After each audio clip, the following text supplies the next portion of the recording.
Calling 2022 CR 5275, State of Texas versus Michael Juan Montoya. Could I have parties approach and announce for the record for the state? Jason Garahan, Your Honor.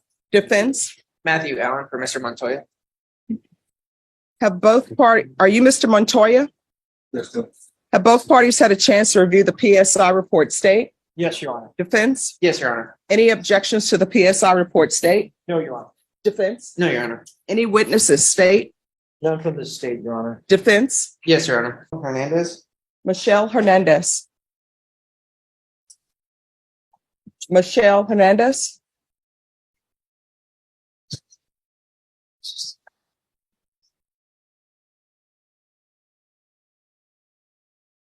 Can you raise your right hand for me?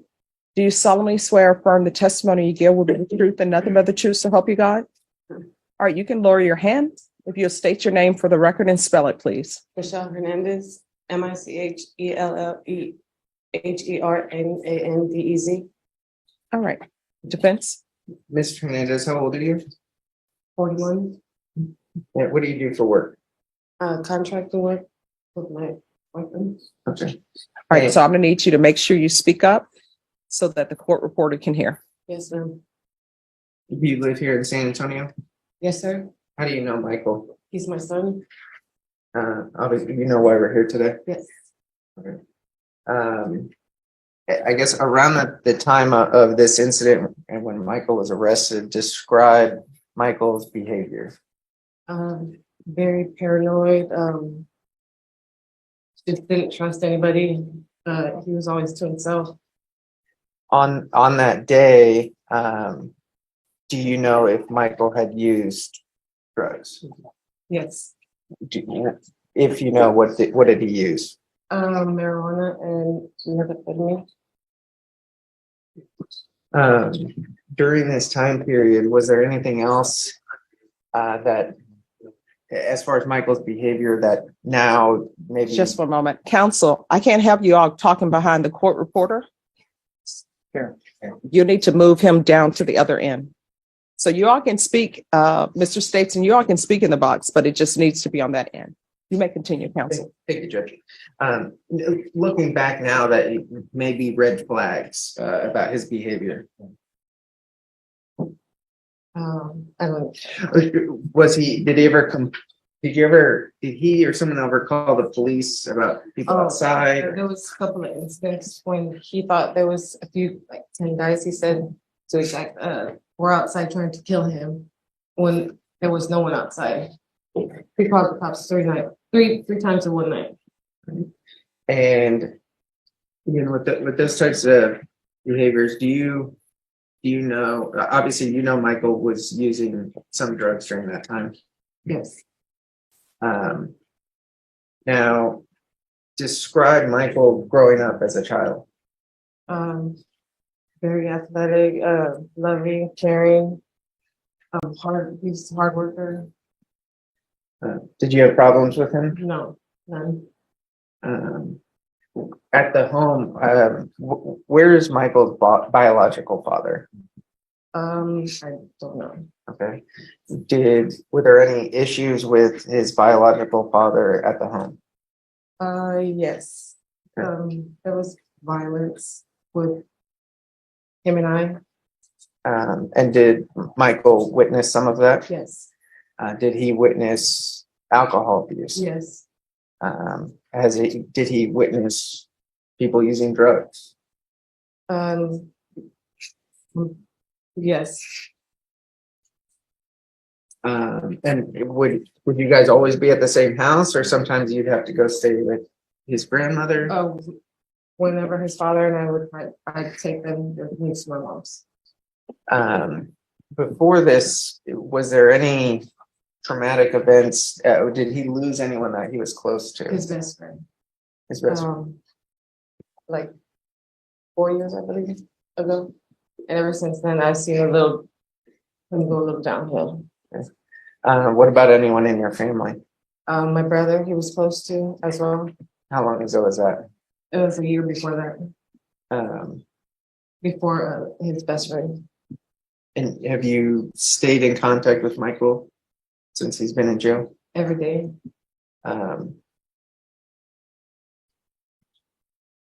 Is there anything else? Or I guess let me ask you this. You brought with you a notebook here today, is that right? Yes. Okay, and what's in the notebook? It's just pictures of Michael, a few of them that I have left over. I lost a lot of my things. And they're of him growing up with other family members or friends. Did we tender it to the court? With that, Judge, I've viewed it. There's no objection. All right, the court will review that, and I know how moms are about photographs, at least how my mom is. So I'm going to review it and then I'll return it to you. that's my next question, Judge. Yes. Now, look, through the years, I guess, is this the same Michael during that time period, even a few months prior? Was that the same Michael that you knew growing up? Did you notice behavioral changes? Yes. Were you aware of his mental health and the extent of his drug abuse back then? No. Okay.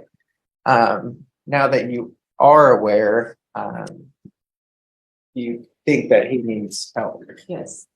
Has he expressed a desire to get help? Yes. Has he expressed remorse about what's happened? Yes. Is there anything else that you want Judge Boyd to know before making her decision? Just thanks for listening. Mr. Graham. What was that again? Sorry, take Just it. thank you for listening to. No, thank you so much for coming in. And the prosecutor may have some questions for you. I just have a few questions, Yes. Your Honor. One, did you know the victim in this case? Yes. How was the victim? He's a good friend. A good man? Yes. Okay. Didn't deserve what happened to him, is that correct? No. Okay. And you're not aware of your son's drug use, is that right? The extent of it, that's what. Not the extent of it, no. Okay. But you used methamphetamine with him that same day. I'll move on to that next question. The fact is that your son even admits that he used on a daily basis, that he lived with you. He used marijuana, he used meth, and he used Xanax on a daily basis.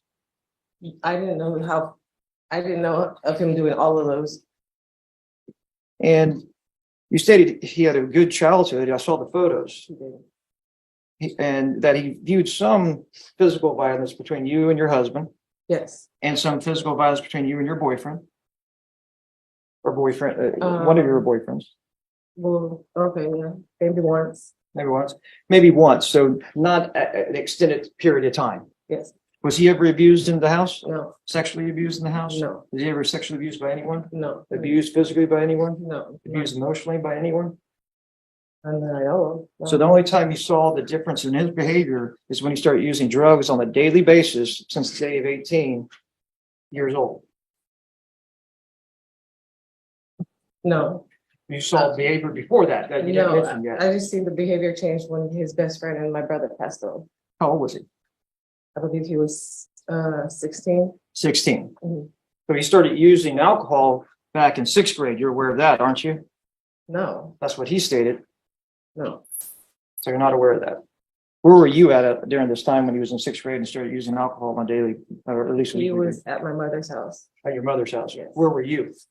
I was not living with them there. Okay, no further questions, Your Honor. Any other questions? No, Your Honor. I do. A question wasn't asked, wasn't answered. Were you using meth with your son? That's either yes or no. Yes. All right, thank you. All right, any other witnesses, defense? No, Your Honor. State any witnesses. No witnesses, Your Honor. All right, any arguments? Yes, Judge. All right, brief argument. Yes, Judge. I'll make it brief. The court's aware we provided the report for Dr. Fabian. Look, Mr. Montoya, Michael is a 21-year-old with very limited history of any crimes. He was a normal young person, and then things outside of his control at that time when he's younger influenced him, and unfortunately influenced him in such a way that partly led us here today. And I don't say fully because he was an adult. He has to make those decisions. But he witnessed physical abuse, verbal abuse. He witnessed alcohol use and extreme alcohol use. He witnessed drug and methamphetamine use from not just friends. We're talking about people that were supposed to model good behavior and be a support system, and instead, like Dr. Fabian said, model behaviors which he mimicked later on. If we look at his statement in the PSI, now that he's been in custody, he's had time to reflect. We've gone over things. He admits one of the statements he says to the detective, no, that person didn't do anything to me. Again, we're not trying to say that it was self-defense or anything like that. He wanted to take full responsibility for what he did. And he's doing that here today. He continues to do that. But drugs, there's no question that the behaviors he witnessed in his childhood combined with the drug use affected his brain and his thinking, just like Dr. Fabian said. And Dr. Fabian said, well, with therapy and prescribed medication, continued treatment, and obviously staying sober, that he can try to change those behaviors and that way of thinking. And I think we've heard a little bit that it started going that way. Again, I think just the biggest thing is that he, from a young age, he has outside influences that were not even just neglect, but showing him the absolute wrong things to do at a young age and how that impacted and influenced him to create mental health problems that went undiagnosed, that his parents never sought treatment for, that he never got treatment for until we were here today, until he was seen in the Bexar County Jail. There were some warnings from the continued methamphetamine use, and Michael's very honest with his drug and alcohol use, because he knows he needs to be, not only because we're in court, but because he wants and needs to get help and treatment at some point.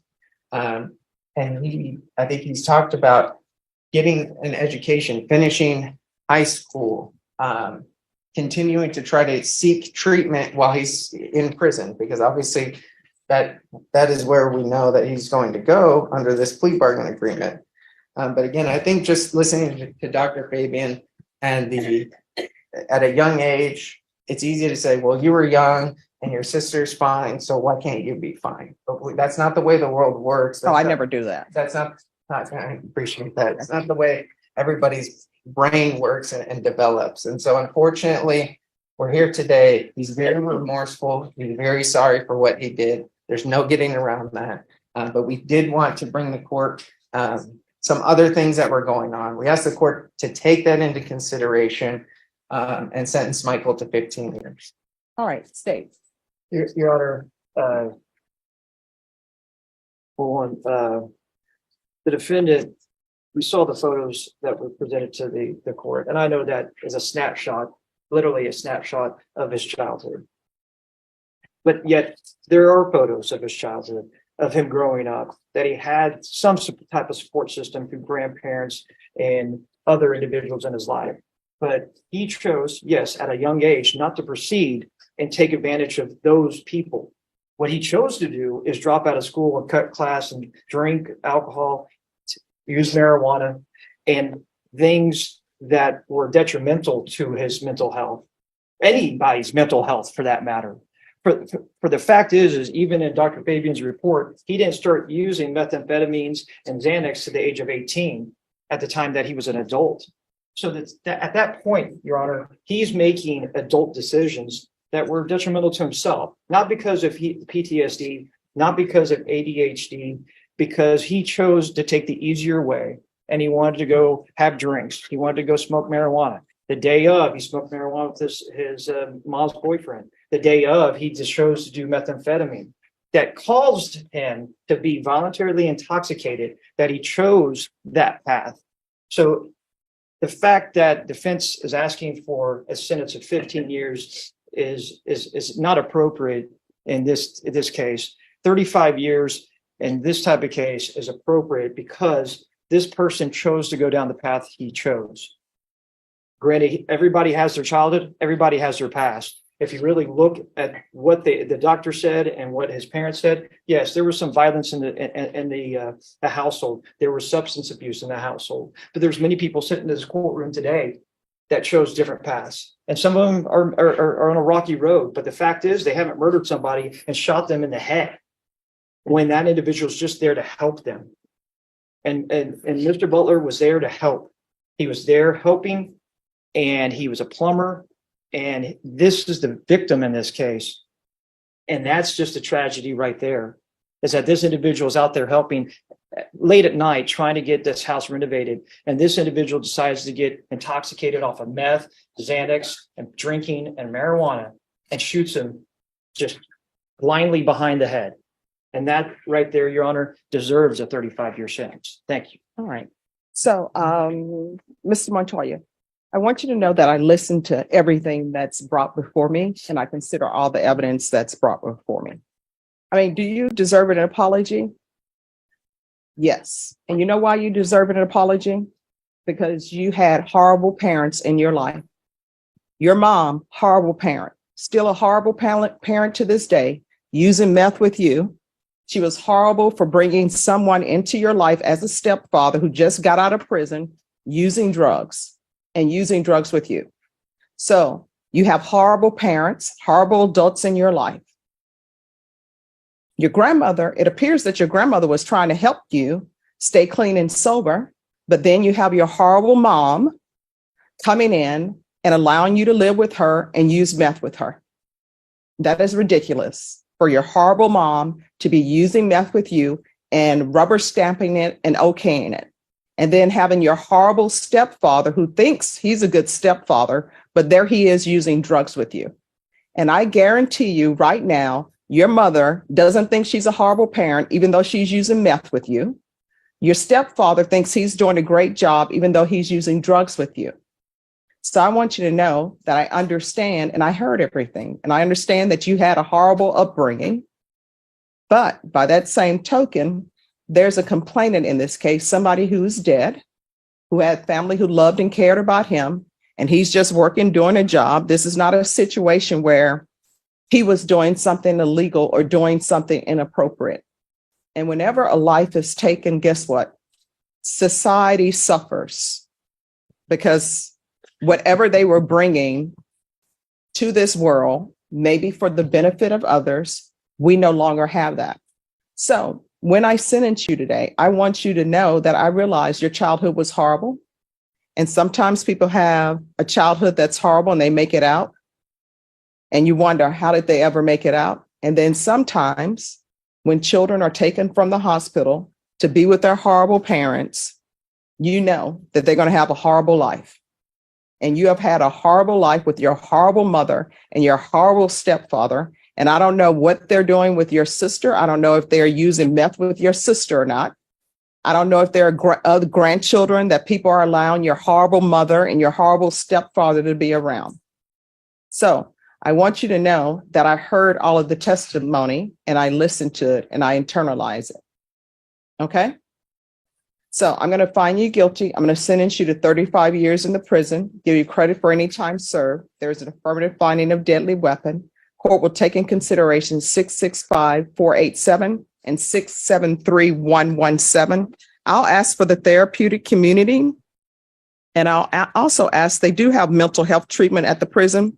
I'll ask for that as well. I don't have any jurisdiction to force them to do that. But if you request it and they see that I'm requesting it, they may be able to do that for you, okay? Going to show you what's entitled Trial Court Certification of Defendant's Rights to Appeal. Did you review that with your attorney? Did you understand it? And did you sign it? Yes, ma'am.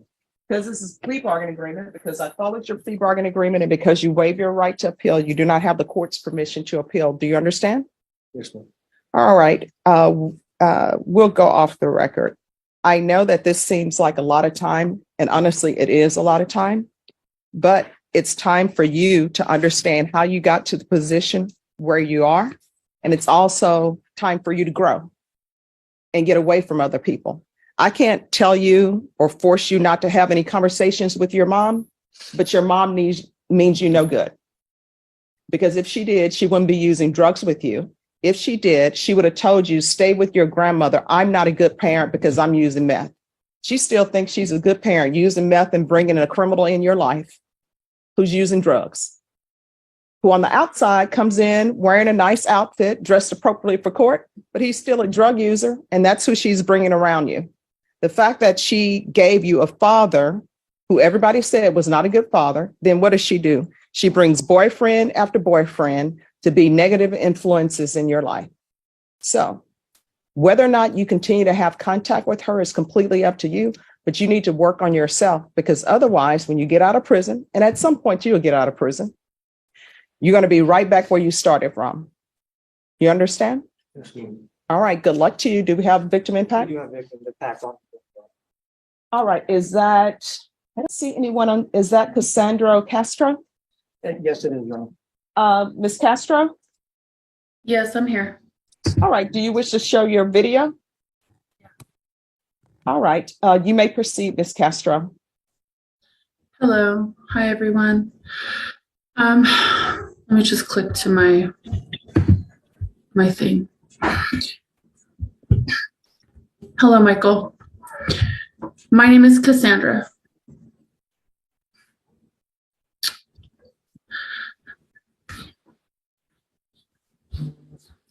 Sorry.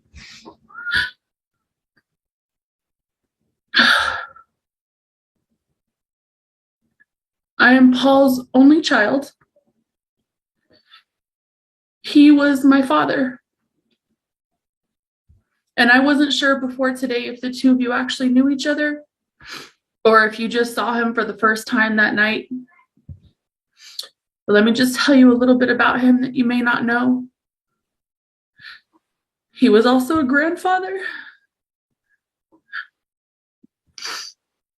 to my 4 children. He was a father-in-law to my husband. He was a son. And he was a beloved and cherished brother. He was an uncle, a cousin, and a friend to everyone who knew him. My dad was not perfect, but he was loved by so many. He was funny, and he was always ready to have fun. He was an artist. I don't know if you knew that. He liked to draw, and he was a plumber by trade. He is so missed by everyone in our family. And not being able to talk to him is not an easy thing. When I heard how old you were, my heart was broken. Not just because of the loss of my father, the loss that our family has experienced not having him around, but also because of the loss that I'm sure your family must feel not to be able to have you around anymore. Your life, their lives, and my family's lives will be different because the decisions that you've chosen to make. When I heard that I could speak to you, I wasn't sure what I was going to say, so I prayed about it. And it's taken me a while to get to this place.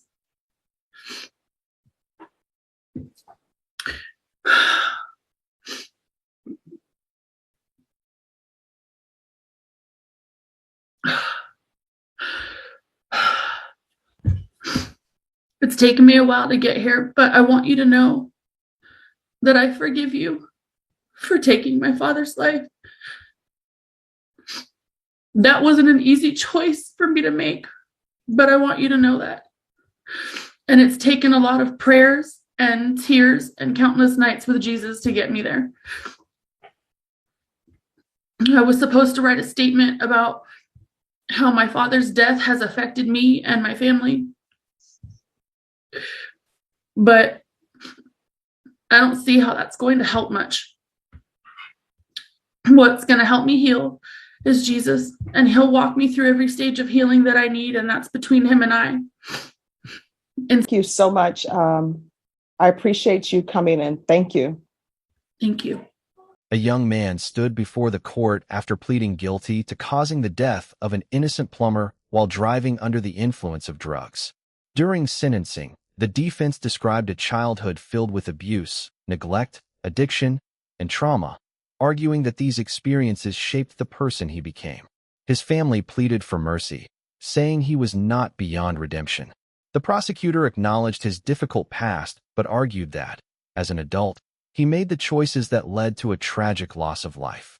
After listening to both sides, the judge recognized the defendant's painful upbringing but emphasized that it could not excuse taking an innocent life.